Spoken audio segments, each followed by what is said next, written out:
ብድር በምድር ትላላችሁ። እንግዲህ ሄሉዬ ናቲን ተበቅለዋለች። የሚገርም ፕራንክ ማለት ነው።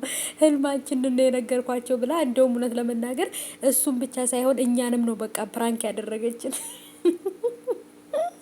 ኦማይ ጋር ትላላችሁ። እንደዚህ እሷን አቅፏት ሜዲያ ላይ ሁሉ እየተንከባለለ ነበረ። ኧረ እናትዬ በባለፈው ዳቦ ፈልጋለሁ ብለህ ነበር፣ እዚህ ሜዳ ላይ ልጀምር ነው እንዴ? ረተው እንከባብር፣ ለእኛ ለኦዲየንሶችም አስቡልን። እና ብቻ ግን ሄሉዬ ብድር በምድር ትላላችሁ ማለት ነው። ብድሯን ከፍላለች። ብድሩን የማይከፍል ልጅ አይወለድ ትላላችሁ። አሰላሙ አለይኩም ወራህመቱላሂ ወበረካቱ። ሰላም ውድ የተከበራችሁ የቻናሌ ተከታታዮች እንዴት ናችሁ?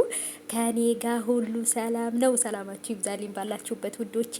ሄሉዬ እንግዲህ በባለፈው ዕለት መጥፎ ፕራንክ አድርጓት ነበር። እሷም አሁን ላይ ያንን በቃ ብድሩን የማይከፍል ልጅ አይወለድ ተብሏል።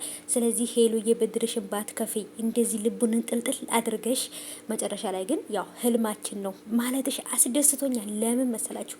እኔ ቢሳካላት በጣም ደስ ይለኛል። ግን ደግሞ እሱ ባለፈው ልክ ከመጣበት ከውጭ ሀገር ላይ ሌላ ሴት እንዳለ ሚስት ወይንም ደግሞ ፍቅረኛ እንዳለችው አድርጎ ፕራንክ ሲያደርጋት በጣም ተናዳ ነበር። መጥፎ ነገር ሁሉ እየተናገረችው ነበር እና እሷም ደግሞ እንዳዘነች አልቀረችም። እሱን በደስታ ሰማይ ነክቶ ከተመለሰ በኋላ ደግሞ ከደስታው ላይ ውሃ ከልሳበታለች። ቀዝቃዛ ውሃ ክውን ያለው ማለት ነው። እና ፒዛ ተመቶልኛል፣ በቃ ካንተ ጋር ሊሄድ ነው፣ ከዚህ በኋላ እኔ እናንተ አብረን ነው የምናረጀው፣ አብረን ነው የምንሞተው፣ ወልደ እናሳድጋለን ምናምን ብላው ጭራሽ በቃ ልጁ ሌላ ዓለም ውስጥ ከገባ በኋላ ከእንደገና መልሳ አይ ቢሳካልን ደስ የሚለንን ነገር ነው የምንናገረው ብላለችን። እውነት ግን ይመችሽ ማለት ነው ሄሉዬ። እኔ እውነት ተመችቶኛል ማለት ነው እውነት ለመናገር። ምክንያቱም በቃ ብድሩን የማይከፍል ልጅ አይወለድ። በባለፈው ዕለት እሱ ራሱ እምባ ነበር ያስለቀሳት። እሷ እንደውም በደስታ ነው ፕራንክ ያደረገችው አይደለም። እሱ ግን እንዲህ እምባ እንትን እያለች ስታለቅስ ራሱ አላሳዘነችውም ነበረ ፕራንክ ሲያደርጋት። እና ስለዚህ ብድሯን ከፍላለች። ከሄሉ ጎንነን በቃ ከሄሉ ጎንነን በሉ እስቲ የት አላችሁ ማለት ነው እንዲህ ደስታው ደስታ እንዳይመስላችሁ አቅፏት ምናምን ነው ሜዲያ ላይ እየተንከባለለው ምናምን ማለት ነው። ነውር ነው ግን ናትዬ ማለት ነው። ነውር ነው እንዴ! እዛ ሜዲያ ላይ አቅፋት ምናምን ትንከባለላለህ እንዴ? ለእኛም አስቡልና ለእኛ አስቡን ለሲንግሎቹ ማለት ነው እንዴ እና ብቻ ግን የዛሬው ቪዲዮ የተመቻችሁ ልጆች እስቲ ቪዲዮውን ላይክ አድርጉና ኮሜንት ላይ ደግሞ ሀሳብ አስተያየታችሁን አስቀምጡልኝ። እንዴት አያችሁት የዛሬውን ፕራንክ?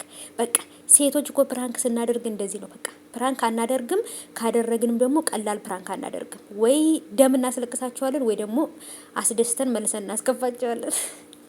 ብቻ ግን ተመችቶኛል። እኔ እውነት ለመናገር የዛሬ ቪዲዮ ተመችቶኛል። በቃ አላቅም ተመችቶኛል። ምክንያቱም በባለፈው ዕለት እሱ እንደዚህ አይነት መጥፎ ፕራንክ እንዳታደርጋት እያላችሁ ነበር ኮሜንት ላይ እናንተ ራሱ ማለት ነው። ምክንያቱም ይሄ በፍቅር በትዳር ምናምን ፕራንክ የሚደረጉ ነገሮች መጥፎ ነገር እንድትናገሩ ያደርጋችኋል ማለት ነው። ለምን ያንን ሰው በዛ ቦታ ስለማጠብቁት የማጠብቁት ነገር ስታዩ ካፋችሁ መጥፎ ነገር ሊወጣ ይችላል እና ከዚህ በኋላ እንደዛ አይነት ፕራንክ እንዳታረጋት ብለኑ ነበረ።